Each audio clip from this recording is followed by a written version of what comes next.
Halo semuanya, pada kesempatan kali ini kita akan membahas tentang akuntansi piutang berbasis akrual pada akuntansi instansi pemerintahan.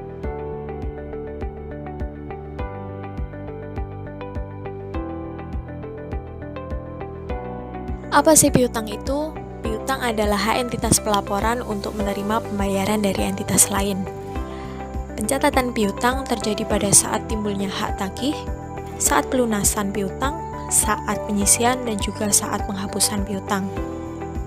Lalu peristiwa apa saja menimbulkan piutang, yaitu tunggakan pungutan pendapatan dan juga transaksi lain yang menimbulkan hak pemerintah untuk menagih. Kemudian transaksi lain apa saja yang menimbulkan hak pemerintah untuk menagih, yaitu transaksi yang berasal dari perikatan jual beli, pemberian pinjaman, kemitraan, serta pemberian jasa, dan juga munculnya hak tagih dalam kerugian negara ataupun putusan pengadilan. Berikut adalah jenis-jenis dari piutang. Yang pertama, piutang pajak. Piutang pajak sendiri adalah piutang yang timbul akibat adanya pendapatan pajak pusat yang diatur dalam peraturan perundang-undangan di bidang perpajakan dan peraturan perundang-undangan di bidang kepabeanan dan cukai yang belum dilunasi sampai dengan akhir periode pelaporan keuangan. Kemudian, ada piutang PNBP, yaitu piutang yang berasal dari penerimaan negara bukan pajak yang belum dilunasi sampai dengan akhir periode laporan keuangan. Selanjutnya, ada piutang penjualan angsuran, yaitu piutang yang timbul karena adanya penjualan aset pemerintah secara angsuran kepada pegawai pemerintah. Pada umumnya, penyelesaiannya melebihi satu periode akuntansi. Selanjutnya ada piutang TP atau TGR. Piutang karena TP atau TGR timbul bila terjadi kehilangan aset pemerintah. Tuntutan perbendaharaan atau piutang TP dikenakan kepada bendahara yang karena lalai atau perbuatan melawan hukum yang berakibat pada kerugian negara atas kas ataupun surat berharga yang menjadi tanggung jawabnya. Sedangkan untuk tuntutan ganti rugi atau piutang TGR merupakan piutang yang timbul karena pengenaan ganti kerugian negara kepada pegawai negeri bukan bendahara. Yang terakhir, piutang jangka panjang lainnya, yaitu piutang jangka panjang yang tidak dapat diklasifikasikan sebagai jenis piutang sebagaimana yang telah dijelaskan, dikategorikan sebagai piutang jangka panjang lainnya. Untuk pembahasan yang pertama berkaitan dengan piutang pajak. Jenis piutang pajak sendiri terdiri atas piutang yang dikelola oleh Direktorat Jenderal Pajak dan juga piutang yang dikelola oleh Direktorat Jenderal Bea dan Cukai. Dokumen sumbernya yaitu SKP atau Surat Ketetapan Pajak, kemudian SKPKB atau Surat Ketetapan Pajak Kurang Bayar, dan juga SPK BBM atau Surat Pemberitahuan Kekurangan Pembayaran Bea Masuk. Untuk jurnal pencatatan piutang pajak, pada saat timbulnya piutang pajak di jurnal akrual, yaitu piutang pajak pada pendapatan pajak. Kemudian pada saat pelunasan piutang pajak, pada jurnal kas, yaitu utang kepada kun pada pendapatan pajak. Sementara untuk jurnal akrualnya, yaitu diterima dari entitas lain pada piutang pajak. Selanjutnya, piutang PNBP. Jenis piutang PNBP sendiri terdiri atas penerimaan sumber daya alam, pendapatan bagian laba BUMN, pendapatan PNBP lainnya, dan juga pendapatan Badan Layanan Umum atau BLU. Untuk dokumen sumbernya berasal dari surat ketetapan maupun surat tagihan. Jurnal pencatatan piutang PNBP, pada saat timbulnya piutang PNBP di jurnal akrual, yaitu piutang PNBP pada pendapatan PNBP. Kemudian pada saat pelunasan piutang PNBP di jurnal kas, yaitu utang kepada kun pada pendapatan PNBP. Sementara pada jurnal akrualnya diterima dari entitas lain pada piutang PNBP. Selanjutnya ada piutang tagihan penjualan angsuran. Dokumen sumbernya sendiri berasal dari bukti pelelangan atau bukti lain yang sah yang menyatakan bahwa barang milik negara atau daerah dipindah tangankan secara angsuran. Jurnal pencatatan piutang tagihan penjualan angsuran pada saat penetapan penjualan aset tetap di jurnal akrual, untuk debitnya adalah aset lainnya TPA dan juga akumulasi penyusutan gedung dan bangunan. Sementara untuk kreditnya adalah keuntungan penjualan aset dan juga aset tetap. Untuk reklasifikasi bagian lancar TPA di jurnal akrual, yaitu bagian lancar TPA pada aset lainnya TPA.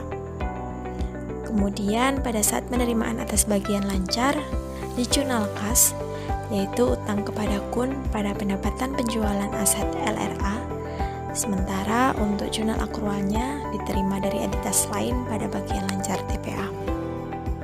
Jenis piutang yang selanjutnya yaitu piutang tuntutan perbendaraan dan piutang tuntutan ganti rugi.